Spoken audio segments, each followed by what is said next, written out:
primero de una... aquí, se va registrando. Será el primero de una serie de webinarios que se enmarcan en un trabajo colaborativo entre el Grupo Temático de Reservas de la Biosfera, perteneciente a la Comisión sobre el Manejo de Ecosistemas de UICN, por la cual acabo de mencionar. Y esta serie es coliderada por Esperanza, mi compañera Esperanza Arnés, y por mí, y el programa MAP de UNESCO. Estos webinarios están relacionados con temas emergentes presentes en la agenda internacional y buscamos contextualizarlos al territorio y en este caso a Reserva de la Biosfera. El próximo webinario abordará la misma temática que el de hoy, la agroecología y soluciones basadas en la naturaleza, pero será en inglés y será en noviembre. Y el próximo año tenemos previstos 4 webinarios más. Entonces, es un programa bastante lleno e intensos. Y ya les iremos avisando a las próximas fechas. Antes de dar paso a mi compañera, me presento, por fin. Yo soy Sara Burbi, actualmente colaboro con la Escuela Superior de Estudios Avanzados Sant'Anna en Pisa, Italia, y trabajo en el grupo de agroecología del Instituto de Ciencias de las Plantas. Trabajo en temas relacionados con la transición agroecológica y cambio climático principalmente, y adoptando metodologías participativas. He trabajado en varios países, tanto en Europa como en Latinoamérica, en Reserva de la Biosfera, y siempre con un enfoque holístico para la gestión del territorio. Y ahora paso la palabra a mi compañera Esperanza. Gracias, Sara. Bueno, buenas tardes, buenos días a todos los presentes. Muchas gracias por unirse a este primer seminario de la serie que comentaba Sara que vamos a tener a lo largo de este año y del año que viene. Yo soy Esperanza Arnés, actualmente soy investigadora en el Centro de Investigaciones en Geografía Ambiental, perteneciente a la Universidad Nacional Autónoma de México, y centro mi trabajo en temas relacionados con agroecología y con sistemas alimentarios en contextos campesinos, ¿no? Mi vinculación con las reservas de la biosfera pues data desde el 2016 y 2017, que estuve trabajando como oficial de programas en la oficina de la UNESCO en Quito.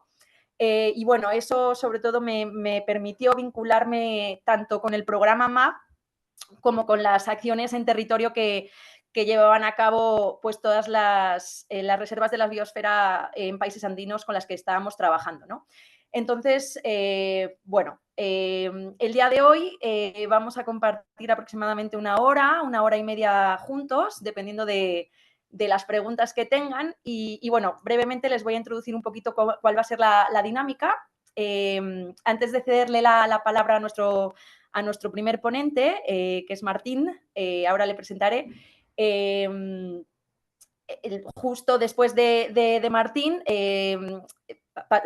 daremos paso a Javier, quien nos introducirá sobre todo su caso centrado en Sierra de Espuña, en la península ibérica.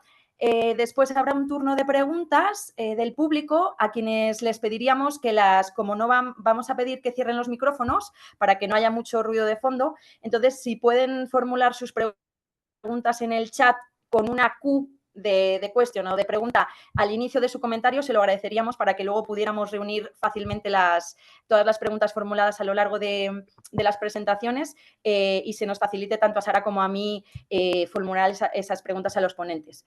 Y bueno, únicamente recordar si por favor pueden mantener sus micrófonos cerrados. Y bueno, pues a continuación ya voy a hacer la presentación oficial de nuestro primer ponente.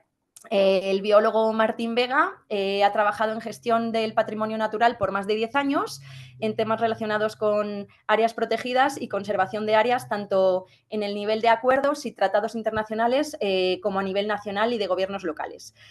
También ha participado en diferentes procesos para declarar áreas protegidas, creación de corredores de conectividad ecológica, reconocimiento de sitios Ramsar y en temas de reservas de biosfera.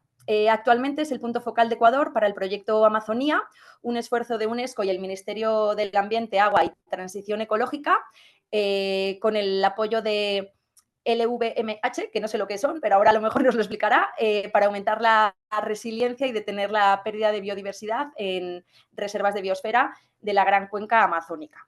Así que bueno, adelante Martín, te cedo la palabra. Si tienes algún problema para compartir, podemos hacerlo nosotras, pero de momento...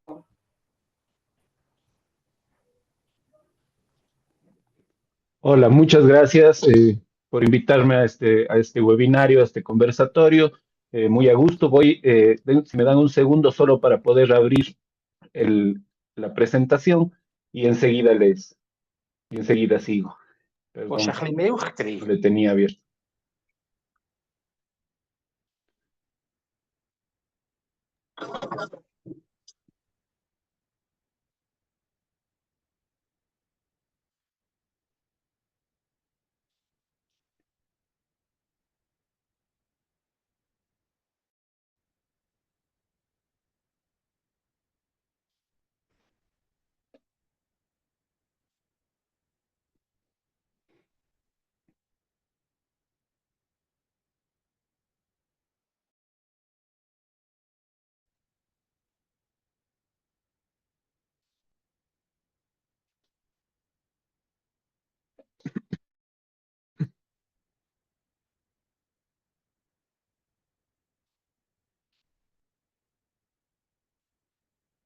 Ahí me avisan si se está compartiendo. Sí, ahí lo vemos. Sí, se está. Uh-huh. Perfecto, muchas gracias. Como había dicho, mi nombre es Martín Vega, soy biólogo y como ya me presentó Esperanza, he estado trabajando más de 10 años en los temas de conservación a través de áreas. Martín, Últimamente, ¿sí? ¿puedes compartirlo en modalidad presentación? Pantalla completa. Sí, pantalla completa. Un segundo. Uh-huh.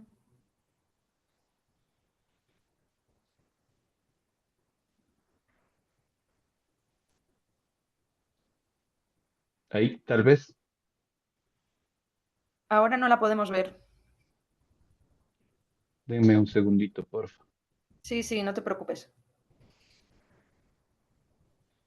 Los problemas técnicos siempre pasan en estos casos. Sí.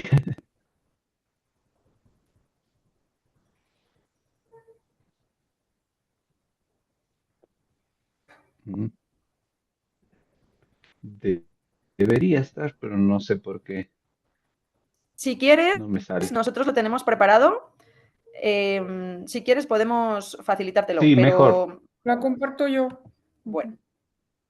¿La compartes tú? Mejor porque Perfecto. no me sale la opción para compartir pantalla completa. Okay.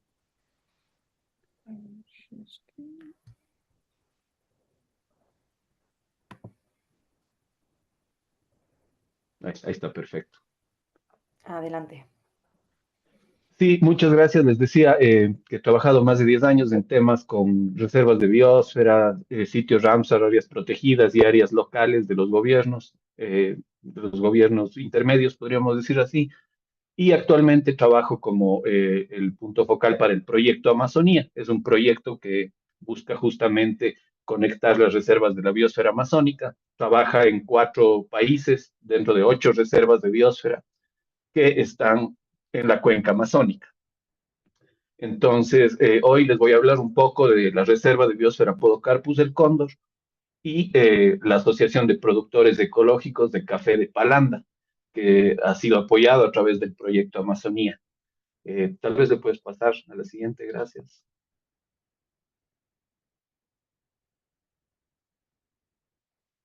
Bueno, aquí una fotito de la Reserva de Biosfera Podocarpus del Cóndor y lo que queremos conversar hoy también es un poco la experiencia con la caficultura sostenible. Pásale, por favor, a la siguiente. Para ubicarnos un poco, aquí un mapita de América del Sur, la Reserva de Biosfera Podocarpus del Cóndor, o como le conocemos en las siglas, la RBPC, se ubica en la zona sur del Ecuador. Es una reserva de biosfera andino-amazónica y se ubica en 2 provincias, la provincia de Loja y de Zamora Chinchipe. El siguiente, pues. Aquí vemos un poco la zonificación de la reserva. Actualmente están delimitadas sus áreas núcleos, sus zonas de amortiguamiento y tanto la zona de transición. Aquí un pequeño paréntesis: en Ecuador, la gran mayoría de las reservas de biosfera, tenemos 7 reservas, pero 5 de estas 7 coinciden con sus áreas núcleo, coinciden con el Sistema Nacional de Áreas Protegidas.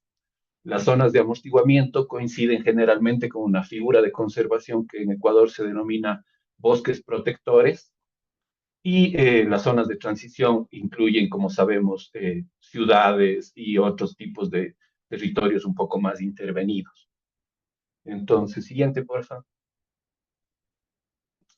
Como les decía, las 3 áreas núcleo que corresponden al Sistema Nacional de Áreas Protegidas para la Reserva de Biosfera Podocarpus del Cóndor son el Parque Nacional Podocarpus, el Parque Nacional Yacuri y la Reserva Biológica Cerro Plateado. Estas 3 áreas núcleo ocupan casi un 30% de la reserva, pero se están incorporando actualmente, a través del apoyo del Proyecto Amazonía, también 2 nuevas áreas núcleo, que son áreas protegidas del Sistema Nacional, pero que se encuentran en 2 subsistemas: el área protegida municipal Yacuambi, que corresponde al subsistema de gobiernos autónomos descentralizados, y el área protegida comunitaria Tihuinunca, que corresponde al subsistema de áreas protegidas comunitarias. Entonces, estas 2 áreas se están incorporando dentro de las áreas núcleo de la Reserva de Biosfera Podocarpus del Cóndor. Siguiente, por favor. Bueno, algunos datos de la reserva. La reserva Podocarpus fue declarada en 2007 como tal. Ocupa 1.140.080 hectáreas.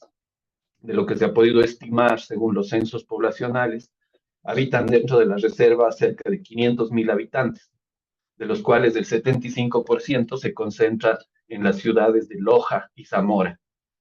Loja se ubica en la sierra y Zamora se ubica en la parte amazónica de la reserva. Se ha identificado también la presencia de 3 nacionalidades. Acá en Ecuador tenemos las nacionalidades, y en la Reserva de Biosfera Podocarpus se puede encontrar a la nacionalidad Shuar, la nacionalidad Quichua de la Sierra y un buen componente de la nacionalidad mestiza. De los análisis que se ha podido observar de la reserva, confluyen ahí 26 ecosistemas, dado que, como les decía, es una reserva andino-amazónica, donde se encuentran la Amazonía, los Altos Andes, una parte que está con la cordillera del Cóndor, que es una de las zonas más biodiversas del mundo, y también se alcanza hasta el páramo, en un rango altitudinal que ocupa desde los 700 hasta los 3.790 metros, son casi 3.000 metros de diversidad altitudinal, podríamos decirlo así. Siguiente, por favor. Algunos datos de biodiversidad de la reserva. Bueno, esta reserva se encuentra dentro del hotspot Andes tropicales, que es uno de los hotspots más biodiversos del mundo. Se ha podido identificar cerca de 7.000 especies de plantas vasculares dentro de la reserva.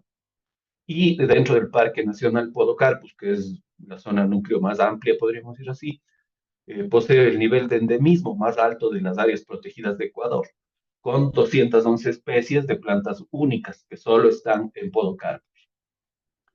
También hay más o menos una estimación de 400 especies de aves dentro de la reserva, 50 especies de mamíferos, 60 especies de anfibios y reptiles, y más de 20 especies de peces de agua dulce. Otros clados, como ejemplo insectos y tal, no han sido todavía evaluados, pero sabemos que la biodiversidad, dadas las condiciones de la reserva, son muy altas. Aquí 3 características especiales, específicas de la reserva que la distinguen, es que hay unas formaciones geológicas únicas, llamadas tepuyes, que se parecen mucho a los tepuyes de Venezuela, pero estos se encuentran en la alta Amazonía. También grandes bosques de romerillo todavía conservados, que dan el nombre al Parque Nacional y a la Reserva de Biosfera, cuya especie es Podocarpus macrophyllus, y la presencia de sitios arqueológicos que demuestran la domesticación del cacao hace 5.3 mil años. Estas son características únicas de la Reserva de Biosfera que no se repiten en ninguna de las otras reservas de biosfera de nuestro país, ¿no? Entonces es importante tener en cuenta que estas formaciones vegetales, como los grandes bosques de Podocarpus o de Romerillo, y la presencia de estos sitios arqueológicos que recientemente han sido estudiados por el Instituto Nacional de Patrimonio Cultural, que demuestran la presencia del cacao en la cuenca Mayu-Chinchipe, una cuenca compartida con el vecino país del Perú, y es ahí donde se han obtenido registros y evidencias de cacao muy antiguo, ¿no? La siguiente. Un poco al analizar las actividades económicas de la reserva, vemos que se relacionan con agricultura, ganadería, comercio, servicios y turismo. Pero hay una diferencia, como les comentaba, en la ciudad de Loja, que es la parte de la sierra, se concentra mayoritariamente el comercio y los servicios, las empresas públicas, es decir, Loja es la cuarta ciudad en tamaño, podríamos decir, del país, y ahí se concentra toda la actividad de las ciudades, ¿no? Ella está dentro de la reserva, mientras que la parte amazónica concentra una población no tan amplia en la ciudad de Zamora, donde más bien actividades como el comercio, el turismo, agricultura, ganadería, junto con la minería y la industria maderera, representan las principales actividades económicas para el oriente, ¿no? Para la parte amazónica. Siguiente, por favor. Mientras que si analizamos las principales amenazas y presiones que ocurren en la reserva, vemos casos relacionados con la minería. Les voy a contar un poco del caso San Luis, cambio de uso de suelo y los incendios forestales. El tema minería, el caso San Luis, es uno de los casos más graves, podríamos decir, de minería dentro de una zona núcleo de la reserva de biosfera. El Cerro San Luis se ubica en el corazón del Parque Nacional Podocarpus y genera mucha presión, intensa presión minera hacia las zonas de conservación. Se sabe que en el Cerro San Luis, hasta hace más o menos un año, se hizo un censo minero y se determinó que hay aproximadamente, había 3.000 mineros ilegales trabajando en el corazón del Parque Nacional Podocarpus, ¿no? Los mineros tenían una economía basada en oro, no dependían de la economía externa, es decir, toda la compra-venta y la satisfacción de sus necesidades se daba en onzas o en gramos de oro, pero ahora ha habido un cambio por la dinámica de la seguridad del país. Lo que se sabe ahora de la minería en el Cerro San Luis es que estos 3.000 mineros han sido desocupados, han sido movilizados, pero por parte no del Estado, sino de una organización criminal. Y es esta organización criminal quien controla hoy por hoy la minería dentro del Cerro San Luis. Esto genera una dinámica, digamos así, en la cual el Estado ha perdido un poco la capacidad de control ahí adentro y los impactos son muy graves. Como decía, esto genera cambio de uso de suelo, genera todo lo derivado del control de las mafias en este lugar. Y otro de los grandes presiones son los incendios forestales. Recientemente le he puesto ahí caso Quilanga. Quilanga es una zona en la parte alta de la reserva de biosfera Podocarpus y tuvo un incendio activo por más de 15 días, en donde todos los esfuerzos por parte de las entidades de control, bomberos, el comité de la reserva de biosfera y las autoridades eh, tuvieron mucho trabajo y recién 15 días después se pudo apagar el incendio en Quilanga, ¿no? Entonces, estas son las principales amenazas y presiones que vemos en la reserva y que siempre se están tratando de abordar desde diferentes ámbitos. La siguiente, por favor, perdón. Bueno, aquí unas pocas fotos de los tesoros que están en la reserva. Aquí podemos ver una vasija antigua, esta se le conoce como la vasija de Palanda, se encontró en la zona de Florida, la Florida que está dentro de la cuenca Mayu-Chinchipe, y es el registro arqueológico que data el origen del cacao en esa zona, ¿no? Y bueno, a la derecha algo de la fauna, un gallito de la peña y una ramita especial que está en Podocarpus, como algunas imágenes de los temas de biodiversidad y de diversidad cultural que están en la reserva. La siguiente, por favor, gracias. Igual aquí un par de escenarios de cómo es la reserva de biosfera y alguna de la diversidad de flora que se encuentra ahí. Como les digo, en diversidad de flora es súper alta la reserva de biosfera Podocarpus del cóndor. Siguiente, por favor. Ahora ya asentándonos un poco más hacia el tema que nos convoca, voy a hablarles un poco de la Asociación de Productores Ecológicos de Café de Palanda. Ellos se denominan APCAP. Siguiente.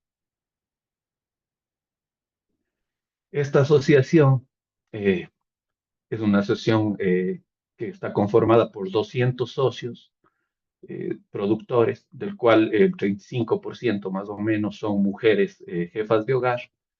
Está compuesta tanto por mestizos como por la nacionalidad shuar. Son principalmente productores de café arábiga especial de altura. Palanda se encuentra más o menos a unos 800, no, bueno, perdón, 1200 metros sobre el nivel del mar, sí, más o menos. Y exportan a Europa, principalmente a los países de Italia y Francia. Aquí tuve un error, no son 450 toneladas por año, son más bien 250 toneladas. El año pasado ahí hubo un errorcito de redacción, pero están exportando containers de café orgánico. Y sobre todo lo importante para la exportación que ellos tienen es que cuentan con una certificación nacional que la otorga el Ministerio de Ambiente, Agua y Transición Ecológica, que se llama el sello verde. Y este es especial para café libre de deforestación. Entonces, la gran importancia de APCAP, aquí podemos ver algunas fotos de la asociación, es que ellos están exportando café libre de deforestación a Europa. Ahora, ellos tienen algunas características, por favor, la siguiente.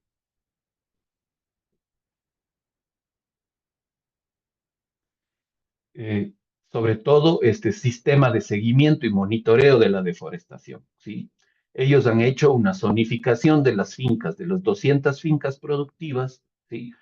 Y tienen más o menos, entre todos sus socios, son 3.000 hectáreas, de las cuales usan 2.000 hectáreas para temas cultivos de café, cacao y otras plantas y otros productos agrícolas, ¿sí? Pero principalmente café y cacao, y conservan 1.000 hectáreas.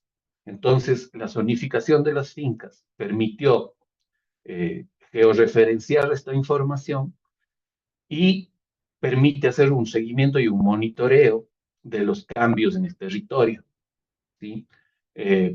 Ellos tienen imágenes satelitales y tienen la información georreferenciada, como les decía, de estas fincas ya zonificadas, y lo que hacen es dar un seguimiento periódico a los cambios en el territorio. Entonces, si un socio tenía registradas 30 hectáreas para productivo y 10 hectáreas para conservación, y de repente se nota en los monitoreos que se hacen periódicos que ha habido un cambio en la disposición o en los tamaños de esta estructura ¿sí? territorial, entonces ingresan a un sistema de penalización y por incumplimientos, ¿no? Y también esto les permite tener un sistema de trazabilidad del producto. Ellos saben de dónde ha venido el café, saben en dónde están las hectáreas sembradas, cuál es el tipo de café que han producido cada uno de los socios, y ellos tienen este sistema de trazabilidad del producto que puede indicarte cuál es el socio productor eh, y del café que tú estás exportando hacia Europa, ¿no? Entonces, este es el meollo, digamos, el condumio, el núcleo de la PECAP, de la asociación, dado que ellos hacen un monitoreo continuo, ¿sí? de los socios y sus terrenos, y así aseguran que los territorios se mantengan para productividad y para conservación. Esto es lo que ha hecho que sirva y que se les otorgue el sello verde para café libre de deforestación, este sistema de monitoreo que ellos manejan. Siguiente, por favor. Además del sistema de monitoreo que ellos manejan, se debe resaltar y cuáles son un poco las características que les permiten ser exitosos en su trabajo, es que funcionan con asociatividad. La asociación es es el motor del tema, ¿no? De la agricultura regenerativa que tienen ellos, de esta agricultura orgánica, ¿sí? También su dirección es rotativa, es decir, ellos democráticamente eligen a los directivos de la asociación en periodos que van cambiando. Tiene una amplia dimensión de género, tanto sí, en las fincas productivas que son manejadas por mujeres, como por la participación en la asociación y en la directiva de un porcentaje alto de género, ¿no? Y también el recambio generacional. Sabemos que en APECAP muchos de los hijos de los productores hoy por hoy están continuando la productividad de sus padres, que sus padres lo hacían, y también integrándose en la dirección de la asociación. Eh, el acceso al mercado internacional es algo que ellos lo lograron con mucho trabajo y con apoyo de algunas entidades, sobre todo el Ministerio de Ambiente, Agua y Transición Ecológica, a través de un proyecto grande que se llamaba Pro Amazonía, que es donde ellos tuvieron el acceso a este mercado internacional, que como sabemos es un mercado bastante exigente. Entonces los estándares que el mercado solicita, ellos lo están cumpliendo y encima incluso están sobrepasando estos estándares con el tema de libre de deforestación, ¿no? Esto les ha dado también mucha experiencia al manejar fondos de donantes. Han trabajado con la GIZ, han trabajado con PNUD, es decir, con algunas entidades de la cooperación internacional, y ellos tienen ya esta experiencia, tienen este know-how de cómo manejar estos fondos y este tipo de aportes. Como les decía, tienen el sello verde otorgado por la autoridad ambiental para el café libre de deforestación, y su producción es 100% orgánica y regenerativa, ya que ocupan muchos métodos de producción orgánica como son bokashi, eh, bioles, biodigestores. Entonces, toda su producción está asegurada en forma orgánica, y también con el sistema de monitoreo te aseguran un café cero deforestación. Siguiente, por favor, muchas gracias. También el proyecto Amazonía, viendo esta situación, digamos, viendo cómo la asociación ha estado funcionando, hizo un análisis también de las potencialidades que tiene la asociación y que ha estado tratando de apoyar desde el proyecto Amazonía. Ellos están produciendo cacao en una zona de diversificación de la especie. Entonces, es decir, ahí nació, se han encontrado los registros más antiguos de cacao, pero todavía, digamos, el valor agregado que se le pueda dar al cacao está desarrollándose, ¿sí? Hay buen cacao en la zona, pero falta este valor agregado para que de un buen cacao salga un buen chocolate. Como sabemos, el cacao ecuatoriano es uno de los mejores del mundo para el tema de chocolatería, pero falta todavía un fortalecimiento de la asociación para que su chocolate sea todavía mejor. También lo que hemos apoyado o se ha buscado apoyar desde el proyecto Amazonía hacia la asociación es el desarrollo de nuevas variedades de café especial, como por ejemplo sidra, bourbon, geisha.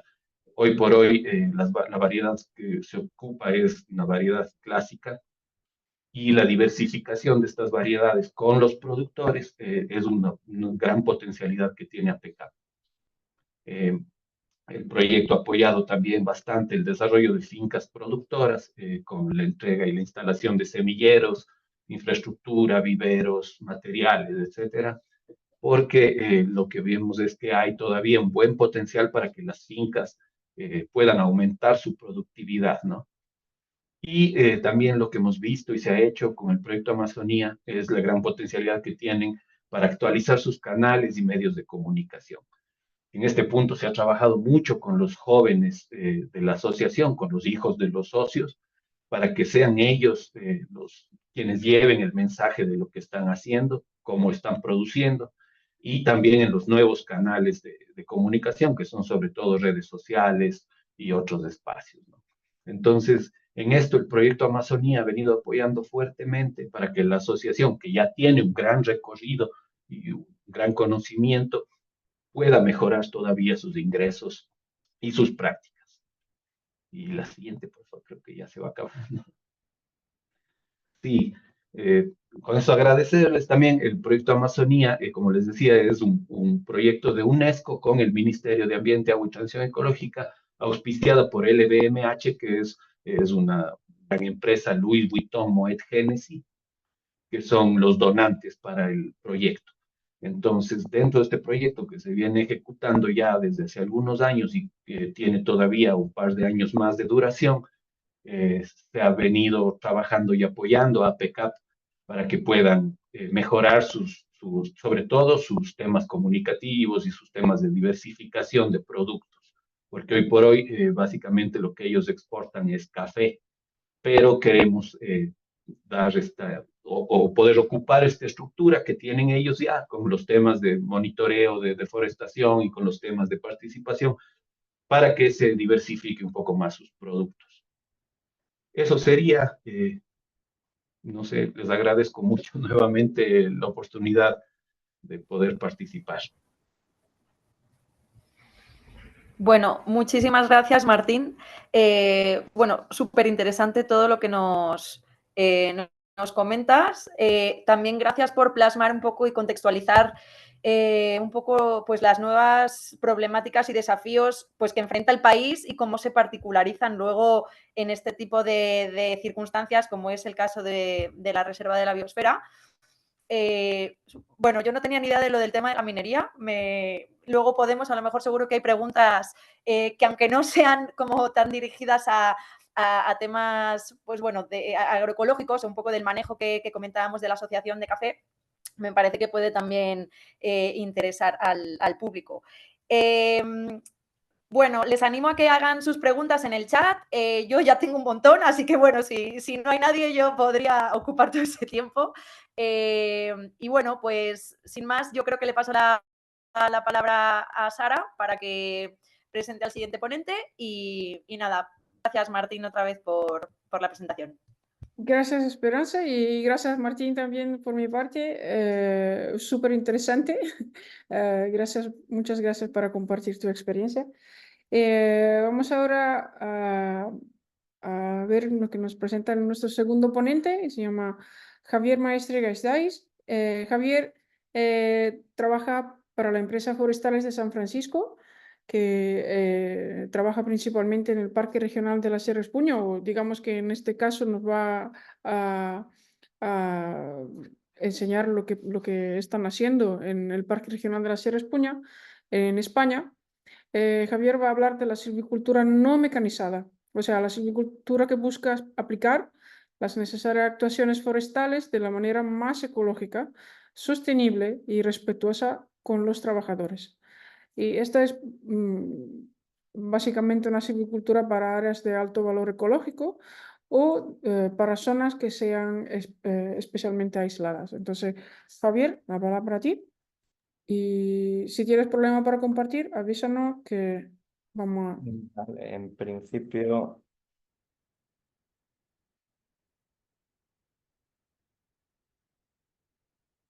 No sé si estáis viendo las diapositivas. ¿Bien? Sí, se ve, sí. Sí. Perfecto, pues nada, primero soy Javier Maestre de Forestales de San Francisco. Primero quería agradecer a Sara y a Esperanza la oportunidad de explicar lo que estamos haciendo, y también quería agradecer la exposición al otro ponente, a Martín, porque es increíble lo que estáis haciendo en un ecosistema tan complejo como es ese. Bueno, nosotros vamos a hablar aquí de silvicultura no mecanizada. ¿Qué es la silvicultura? Podríamos hablar mucho de eso, vamos a ir muy rápido por aquí porque prácticamente todos sabemos lo que es, para qué sirve y qué es lo que nos da. Sobre qué es, hay muchas definiciones. Hay gente que habla que es una ciencia, un conjunto de técnicas, incluso hay gente que lo cataloga de arte. Creo que a lo mejor exageran un poco. Al fin y al cabo, yo prefiero decir que es una herramienta que nos ayuda en la conservación, ampliación de nuestros bosques, sus aprovechamientos, una herramienta necesaria.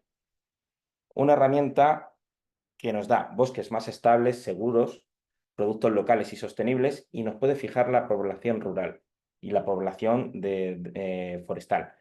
Realmente nos da muchas más cosas de las que podríamos hablar, pero ahora mismo nos vamos a centrar un poco más en cuáles son los problemas de la silvicultura. Está claro que la silvicultura es algo necesario, es algo que ayuda a esas poblaciones forestales, pero no está libre de problemas, como casi todo. Los principales problemas de la silvicultura, de la silvicultura en general los podemos resumir en estos 7 puntos. Y todos están relacionados, o casi todos, con la introducción de maquinaria, con los sistemas de corte abierto, como pueden ser las motosierras o las cosechadoras forestales. El aceite, el ruido, las emisiones, las vibraciones son problemas muy serios que afectan al ecosistema. La deslocalización económica es un problema que además evita que la gente pueda desarrollar su propia economía en sus entornos. Generamos un montón de residuos y incendios forestales. Es verdad que los incendios forestales son un accidente, al fin y al cabo, pero no podemos olvidar que un accidente así acabó con 4.600 hectáreas en Castellón el verano pasado. De todos estos problemas, el aceite, el ruido, las emisiones y las vibraciones afectan directamente a la salud de los trabajadores forestales que se tiran 8 horas al día, 5 días a la semana, con una motosierra, con una motosierra en la mano. Eso ocasiona unos problemas de salud tremendos. El principal problema de salud lo ocasiona el aceite. El aceite, como pone aquí, es una mezcla compleja de diversos hidrocarburos aromáticos policíclicos. Suena fatal. Son altamente tóxicos. El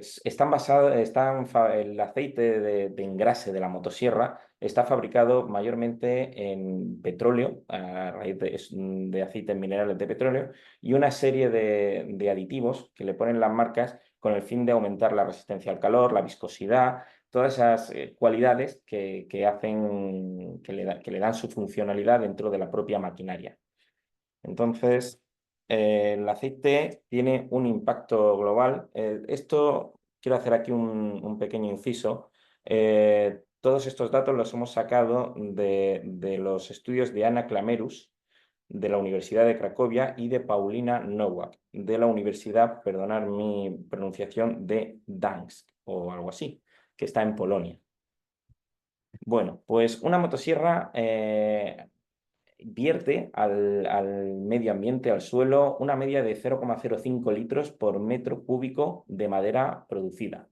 Una cosechadora es bastante menos lesiva en eso, aunque tiene otros problemas añadidos, y vertiría 0,02 metros cúbicos por 0,02 litros por metro cúbico de madera obtenido. Eso nos da, solamente en producción de madera, 117 millones, más de 117 millones de litros de aceite vertido a nuestros bosques a nivel mundial. Es un auténtico disparate.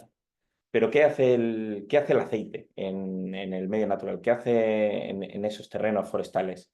Para empezar, modifica la estructura física y química del suelo. El aceite cae, cambia totalmente la forma en la que ese suelo se comporta en el resto del ecosistema. Penetra hasta las aguas subterráneas por percolación con las lluvias, va a parar aguas subterráneas y aguas superficiales. Obstruye los poros del suelo que afectan a la aireación de la tierra. Todos hemos oído hablar de los microporos y los macroporos, que son tan importantes en la relación de la tierra con la obtención del agua, la oxigenación de las raíces. Todo eso se ve gravemente afectado por la reducción, sobre todo, de la permeabilidad de la tierra. La reducción de la permeabilidad, la compactación. Esa compactación, además, acelera los procesos erosivos, sobre todo en lugares como toda la cuenca mediterránea, donde las lluvias torrenciales, los episodios de lluvias torrenciales cada vez son más comunes. Esa pérdida de suelo es inevitable cuando está apelmazada, cuando está afectada por el aceite. Luego también provoca daños muy serios en toda la entomofauna. Todos esos insectos del bosque que forman parte de los procesos ecológicos normales de un bosque se ven gravemente afectados, incluso muertos. Creo que fue Nowak en el que su estudio pudo ver que las lombrices de tierra no llegaban a reproducirse.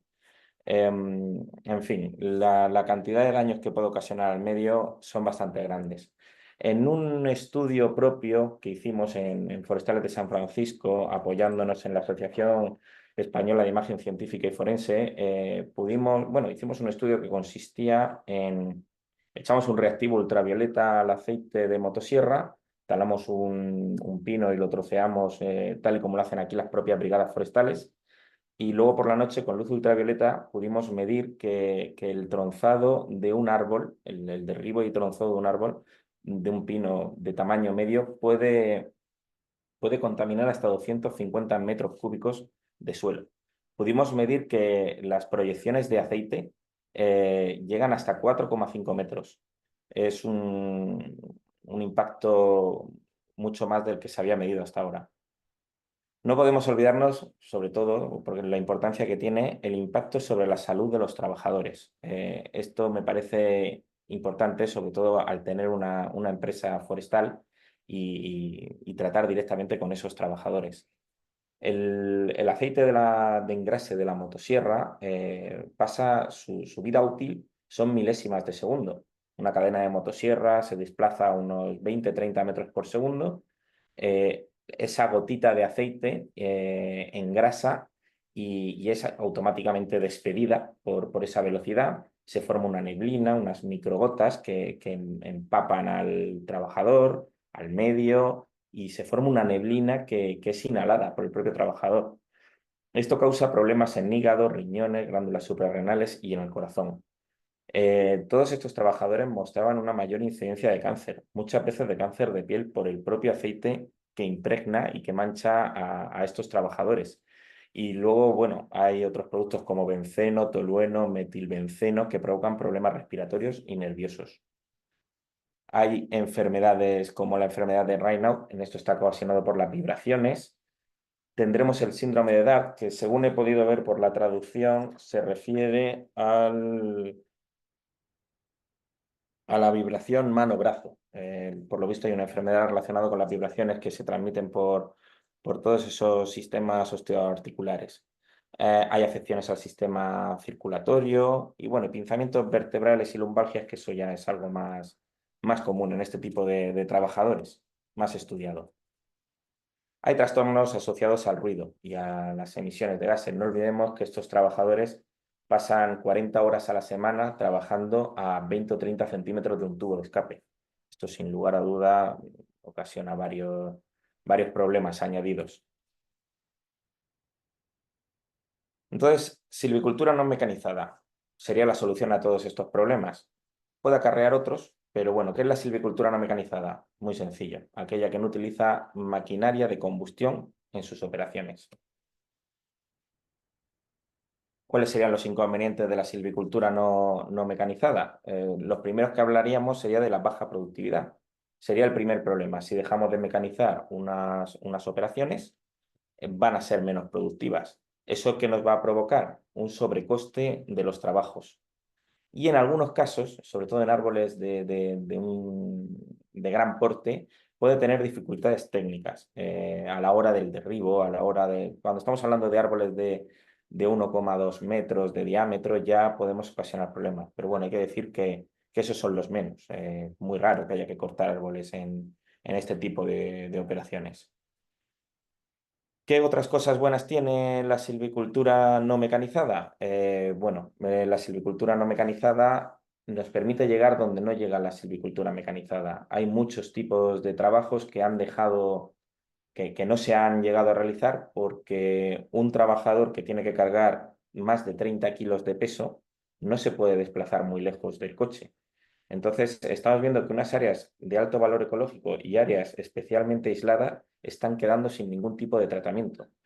Ahora vamos a hablar de dos casos que hicimos en Sierra Espuña y precisamente el primero, el barranco de la Hoz. Había que andar media hora, no es mucho, pero para una persona que está cargando con una motosierra, con gasolina, con medios de extinción de incendios, es un trecho bastante largo.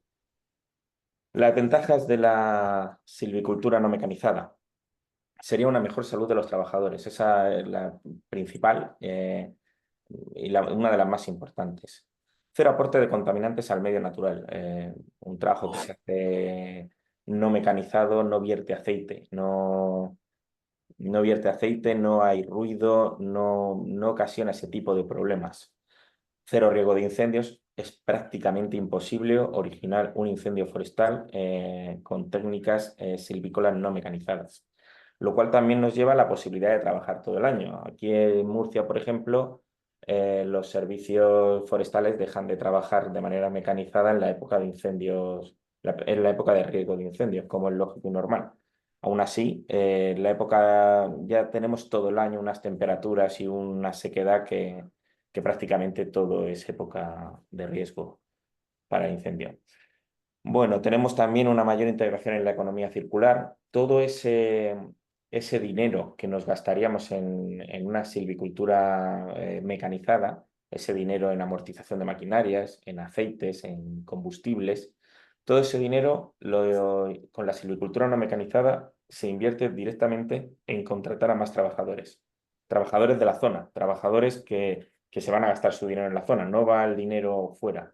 Entonces eso creemos también que es muy importante a la hora de fijar poblaciones forestales y fijar poblaciones rurales.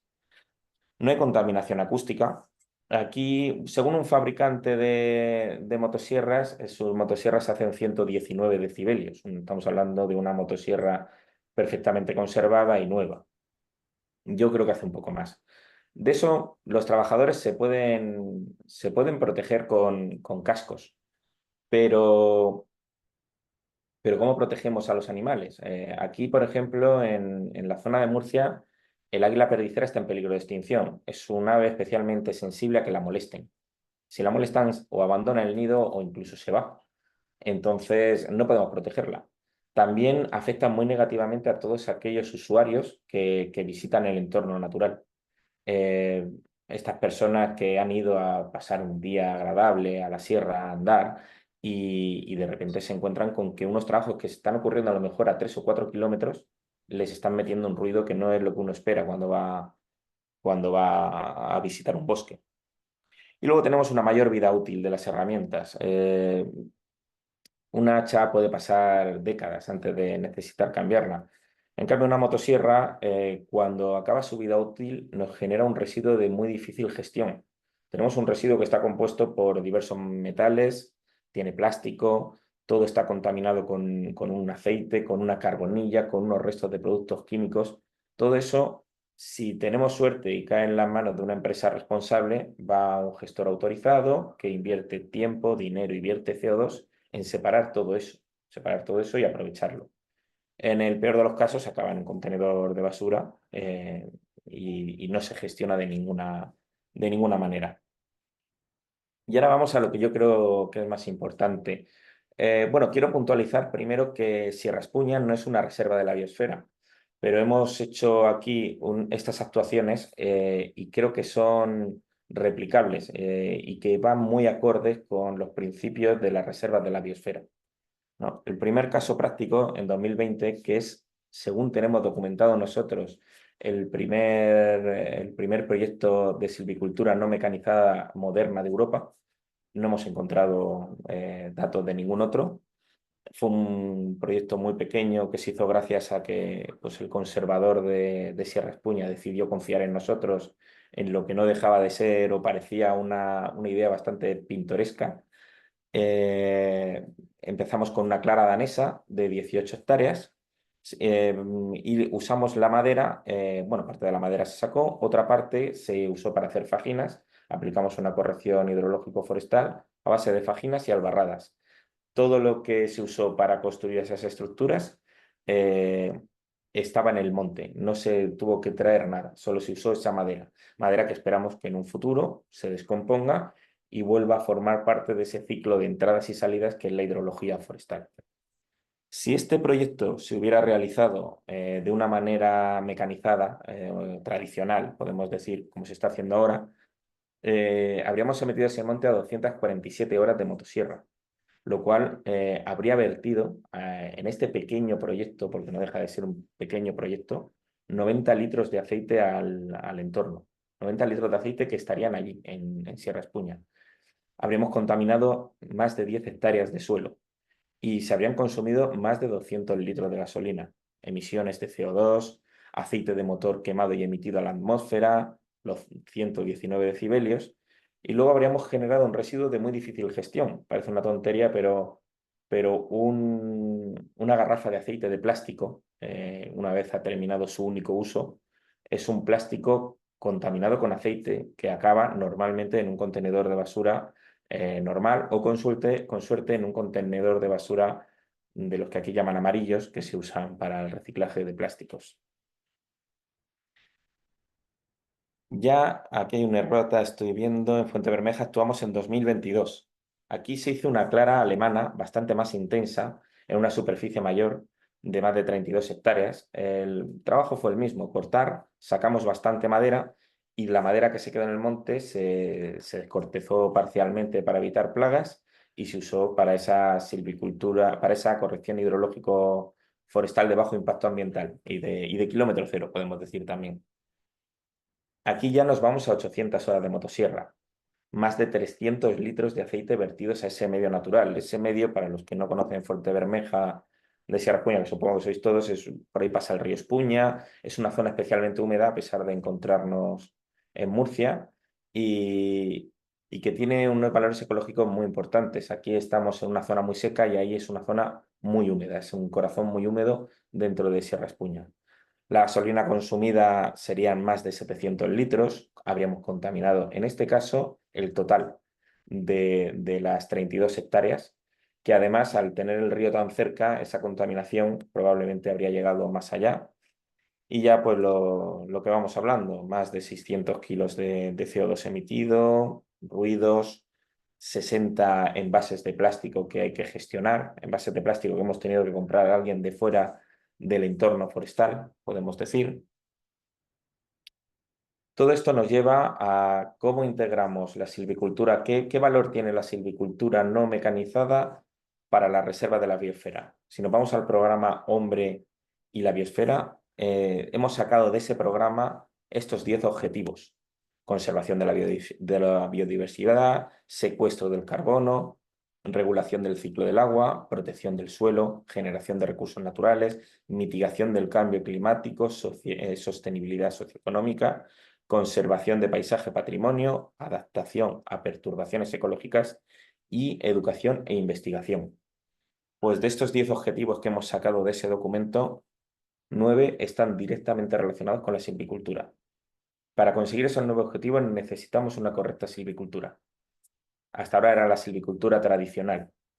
Nosotros pensamos que habría que empezar, sobre todo en las reservas de las biosferas, con los objetivos de las reservas de la biosfera, a introducir este tipo de silvicultura que no solamente va a mejorar sus bosques, sino que va a potenciar esa economía local que intentan potenciar.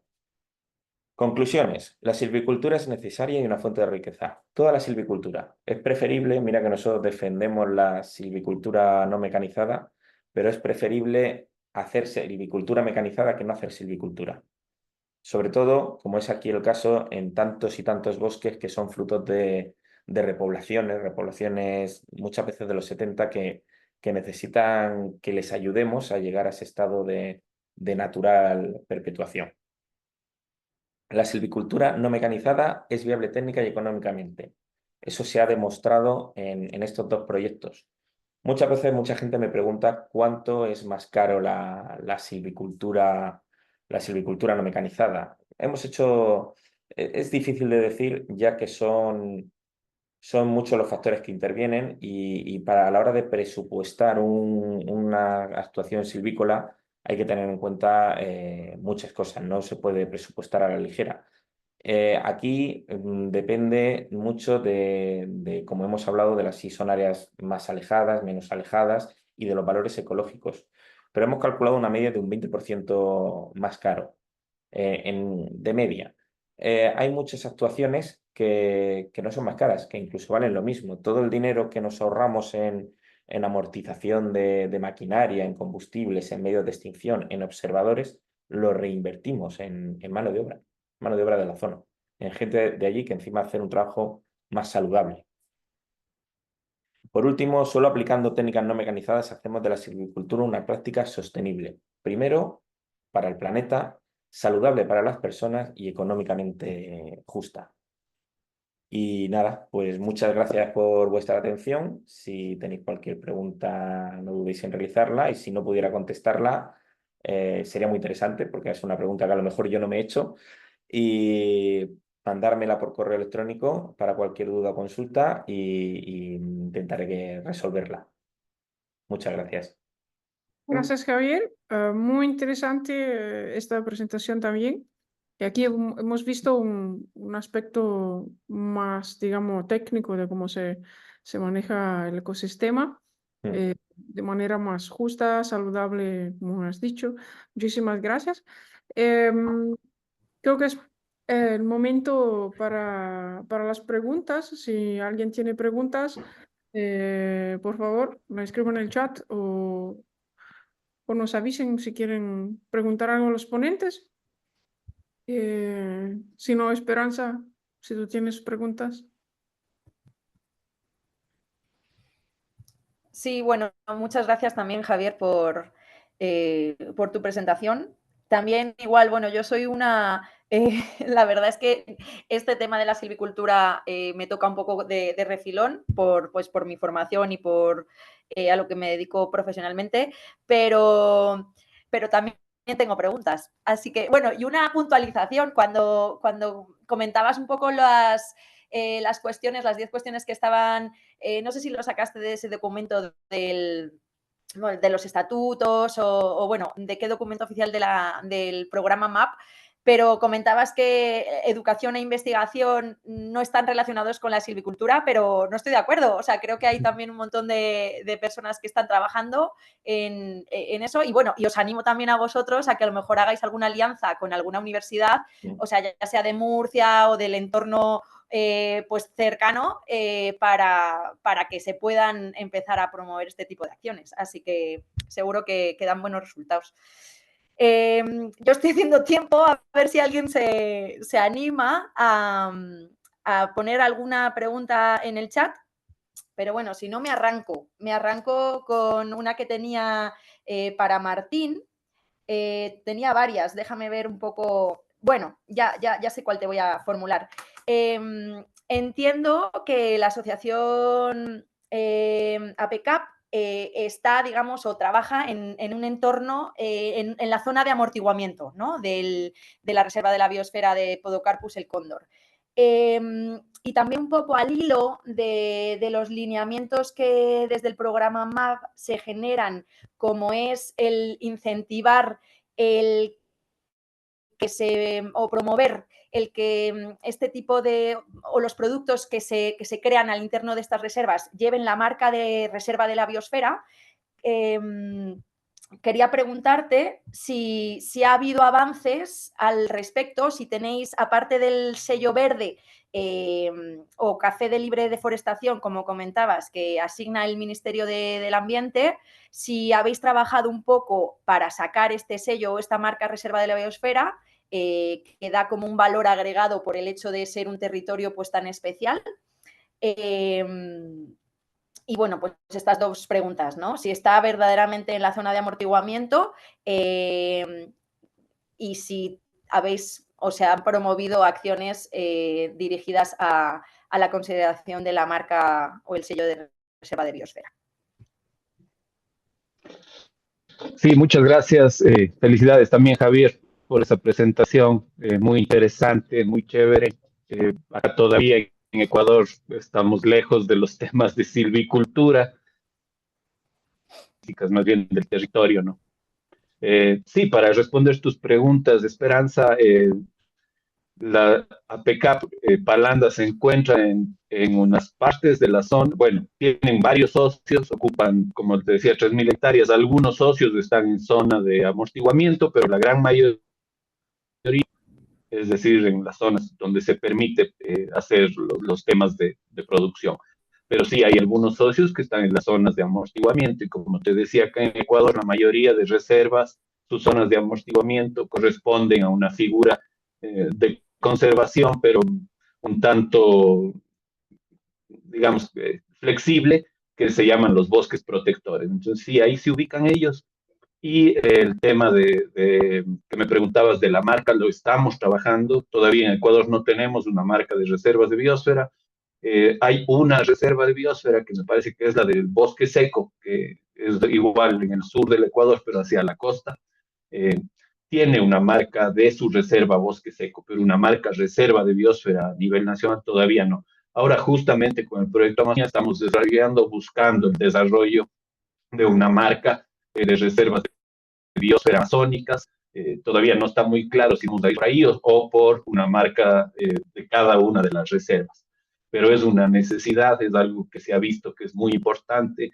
Conocemos de ejemplos en Latinoamérica, en Europa y en el mundo de marcas reserva de biosfera que potencian mucho los productos. Entonces, estamos desarrollando eso para no darme más vueltas. Sí, estamos trabajando en eso.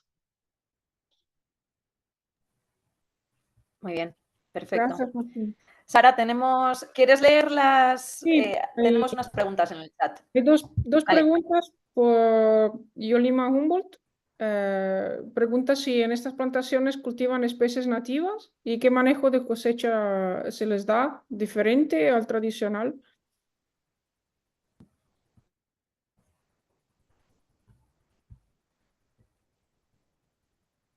Otra pregunta para Martín. Para mí, sí, bueno, lo que se produce es café y cacao. Esas son las plantaciones que se aprovechan sobre todo café y cacao. Tienen algunas otras como banano, eh, frutas de la zona. Esas son en su mayoría especies no nativas, podríamos decir, pero lo que les diferencia a la asociación es estos grandes territorios de cada uno de los socios donde hay bosque nativo amazónico, bosque húmedo amazónico que se lo tiene para conservación. Es decir, ahí no se aprovecha eso, más bien se conservan esos bosques, ¿no? Entonces tienes estas dos zonas, tienes esta zonificación en donde está la parte productiva, donde tienes café, cacao y todo este mosaico agrícola, y tienes la parte del bosque húmedo amazónico que está siendo conservado por parte de la asociación.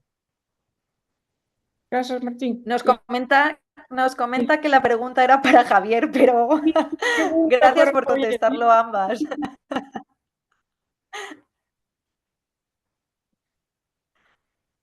¿Repetimos la pregunta, Javier, o si puedes leerla? Sí, es que No se no te podía oye. leerla. A ¿Puedes ver, ahora repetir? puedo leerla. ¿Cuál es? La de...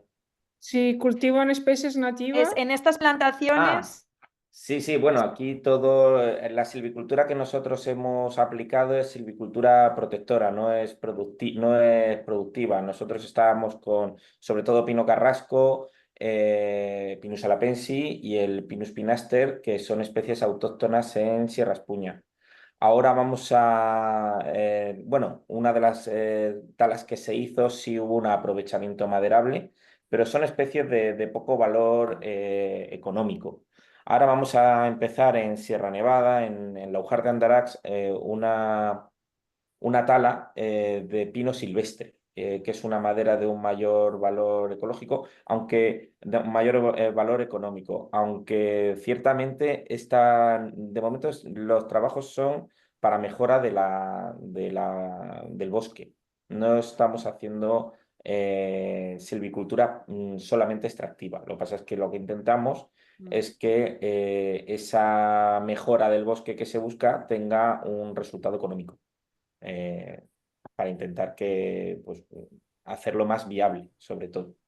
Entonces, ya digo, las plantaciones, ahora mismo lo que vemos en el proyecto de Fuente Bermeja, aparte, porque uno de los problemas que hay aquí es que son plantaciones son reforestaciones de los 70 y hay que ir dándole ya el cambio al pasar de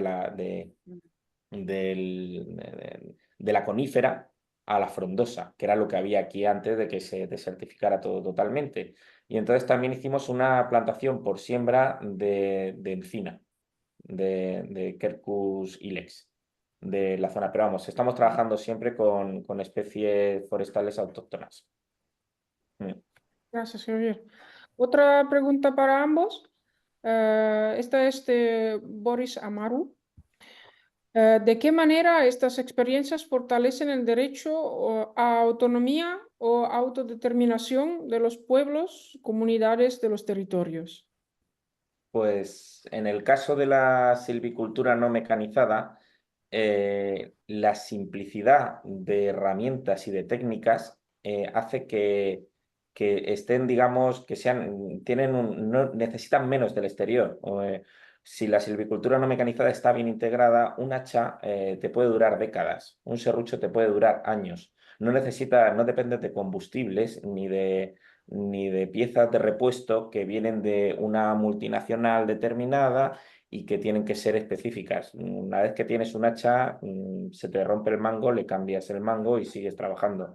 Entonces eso te da una autodeterminación, te da un poder sobre tu producción. No necesitas a nadie de fuera. Estás trabajando en lo tuyo con muy poquitas herramientas. El hacha, no nos olvidemos que es una de las primeras herramientas que inventó la humanidad y que hay tantas hachas casi, tantos modelos y tantos patrones como culturas hay en el mundo. Entonces cada una tiene la suya y con eso se puede gestionar prácticamente todo el bosque. Yo de hecho creo que la silvicultura no mecanizada es una forma muy buena de llevar silvicultura a aquellas comunidades que no pueden comprar una motosierra y aunque puedan comprar una motosierra no pueden mantenerla, que muchas veces el problema es ese, se te rompe el tornillo no sé qué y ya no funciona. El hacha no, el hacha va a seguir funcionando. No sé si he contestado con esto a la pregunta. Gracias, Javier. Martín, por tu... Sí, muchas gracias. Sí, igual acá lo que vemos nosotros es que la forma en la que se hace, es decir, a través de la asociatividad, donde la misma asociación determina su directiva, donde la misma asociación es la que realiza el control, vemos que es una forma de autoorganización, ¿no? Entonces, puntualmente en APECAP hay participación tanto de pueblos originarios, como les decía, de la nacionalidad Shuar, como de mestizos colonos que fueron desde la sierra hacia la Amazonía. Y bueno, la autonomía de ellos estaba, como les decía, en su forma de asociarse, en su forma de dirigir la asociación y en el autocontrol que ellos, al que llegan a través de acuerdos, ¿no? Entonces, al acordar cómo utilizar el territorio en una asamblea, no necesitan del Ministerio de Agricultura que les diga usted aquí no puede talar. Ellos quienes definen dónde son sus zonas productivas, son ellos quienes definen cuáles son los cupos y las penalidades por incumplir los acuerdos que han llegado, ¿no? Entonces vemos que esa es una de las partes más fuertes en el tema de autodeterminación de los pueblos originarios. Hay otras iniciativas, varias en reservas de biosferas amazónicas que son lideradas 100%, por ejemplo, por pueblos indígenas, y que al aplicar estos principios de asociatividad, de autorregulación, de rotativa en la dirección, un poco aseguran su visión y su forma de ver el mundo, ¿no? Muchísimas gracias, Martín y Javier. ¿Otras preguntas?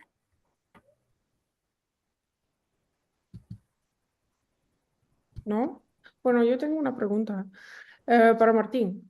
Mencionaste aproximadamente 53% de trabajadoras mujeres en la comunidad.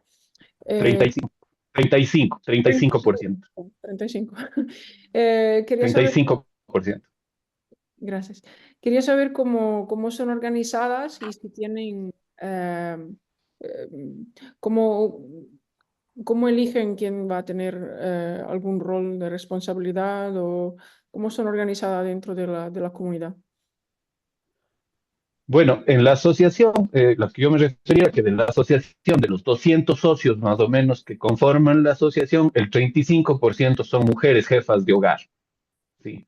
Y ellas participan en la asociación tanto como productoras, ¿sí? Son quienes cosechan, siembran y hacen todo el proceso del café, pero también están incluidas en las directivas de la asociación. La asociación tiene un director, tiene secretarios, tiene diferentes subdirecciones, es decir, y ahí es donde participan las mujeres. Ese dato exacto de la participación no tengo. A lo que yo me refería era que de los 200 socios, más o menos el 35% son mujeres jefas de hogar, que son las dueñas de las fincas, las que están aportando hacia a la asociación, ¿no? Y bueno, me parece que no tienen una suborganización dentro de la asociación, es decir, no están conformadas como la asociación o la subasociación de mujeres de APECAP, pero tienen una alta participación en la toma de decisiones y en los procesos mismos de la asociación, que como les digo, se autorregula con sus propios reglamentos, ¿no? Gracias, gracias. Muy interesante. También el hecho de que Y eso se da, no tienen su sí, propia... eso se da porque no, perdón. Sí. Sí, no, te decía que eso se da mucho por la realidad de acá del Ecuador, en el cual las mujeres son, digamos, muchas de ellas son jefas de hogar. Un alto porcentaje de la población ecuatoriana está constituido por mujeres jefas de hogar, ¿sí? Entonces, eso da esa participación ahí, y ahí se ve cómo ellas han hecho y han logrado salir adelante con su emprendimiento y ahora, hoy por hoy, participan de los beneficios de la asociación, ¿no? Gracias. ¿Otras preguntas? No sé si habrá otras preguntas. Bueno, Nadie se anima.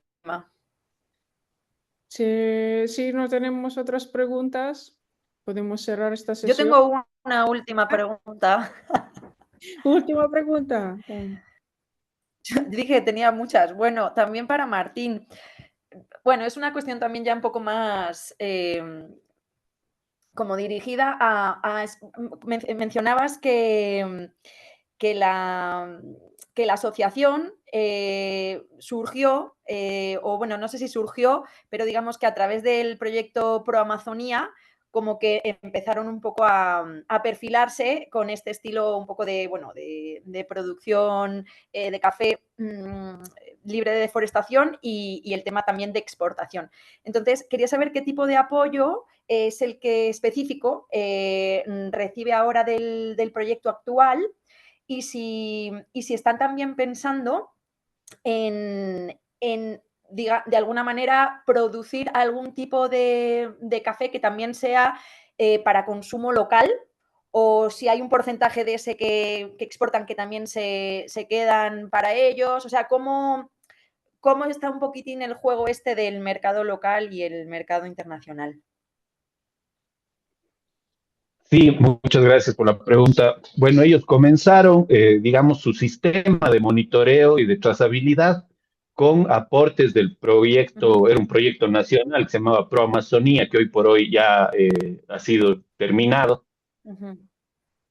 Y ellos ahí lograron, con el apoyo financiero de ellos y técnico, implementar sus sistemas, tanto el de monitoreo de la deforestación como el de trazabilidad. Luego, con nuestro proyecto de UNESCO, que se llama Proyecto Amazonía, que tiene un nombre similar, pero no es igual.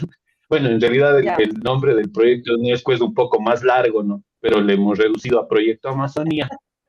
Les hemos apoyado más bien con el desarrollo a los productores.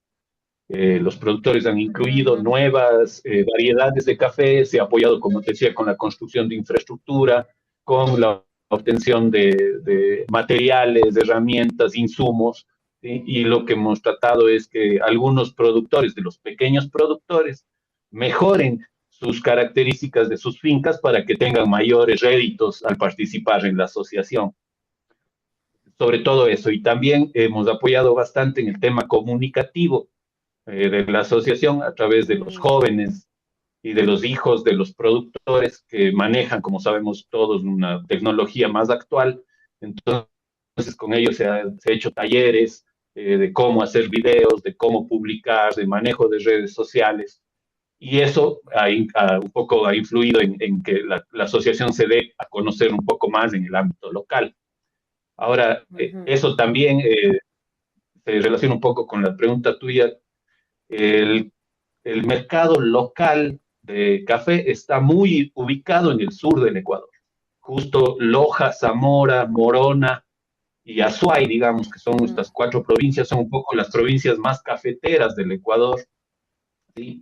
Si bien ellos tienen una diferenciación, APECAP tiene una diferenciación entre el café de exportación, que es de muy alta calidad, y el café que se queda para el consumo local, aún así ellos han ganado concursos nacionales que acá se denominan la Taza Dorada, ¿sí? Ellos han ganado unas 3 o 4 veces la Taza Dorada Nacional de Café, ¿sí? Porque tienen buen producto.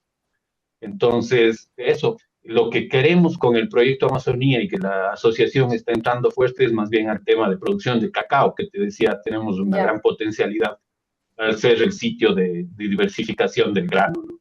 Entonces, en eso también se está trabajando y se les está apoyando a la asociación. Pero es muy buen café. Yo he estado ahí, tiene un muy buen café. Mándanos un poco. Perfecto. Muchísimas gracias. Gracias. Entonces, gracias nuevamente a los ponentes. Realmente experiencias muy interesantes y espero que pueda existir un seguimiento también entre los ponentes y el grupo, el grupo temático de Reserva de la Biosfera, y que esto sea solamente el principio, digamos. De hecho, esto es el principio de los webinarios. El próximo será muy probablemente en la primera quincena de noviembre. Nos vamos a avisaros de la fecha exacta. El próximo será en inglés. Entonces, hemos planeado de tener varios webinarios cada año, un poco en español y un poco en inglés. Entonces, esto es el inicio. Y agradezco nuevamente a todos los que participaron, a los ponentes, y les deseo un buen día, una buena tarde o noche en donde se encuentren. Muchísimas gracias a todos y hasta la próxima. Gracias.